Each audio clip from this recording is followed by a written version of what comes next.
Hi guys, it's the Reef man. Just a video about corals really. Yeah. As you can see, this is a coral. It's just going to be a broad overview of facts about corals because there's so much to go out with corals.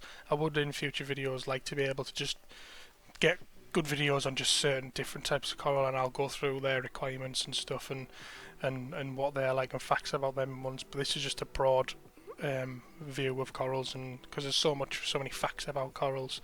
I actually am going to Mexico in August, and just I think I'm going the 10th, I think it is, and back the 20th.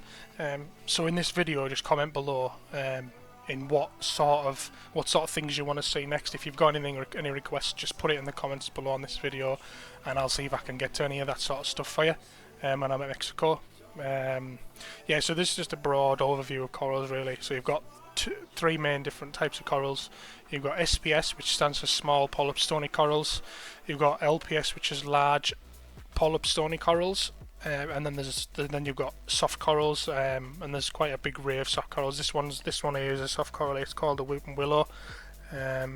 Quite a big coral, that one, huge actually. Yeah, so there's loads of different types of soft corals. Corals can move, but there is only a certain few that can, like mushrooms, that sort of stuff. The LPS and the SPS corals can't move very much. They actually have a skeletal structure.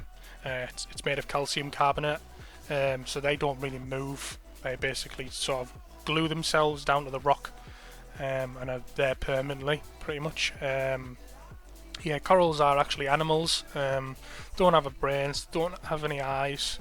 They're mainly just a stomach and a mouthpiece. They do also actually have something that lives inside of it, an algae, which is called zooxanthellae. The zooxanthellae makes up 85% of the coral's food. Provides oxygen, sugars, fatty acids, that sort of stuff. And then the coral also gives the algae nutrients, so carbon dioxide, phosphorus and nitrogen, that sort of stuff. And this is called a symbiotic relationship. And this basically means that the corals are very successful in the wild, just leaving left of their own devices. Corals have been around before the dinosaurs, about 250 million years ago. Some colonies have been estimated to be about 5,000 years old.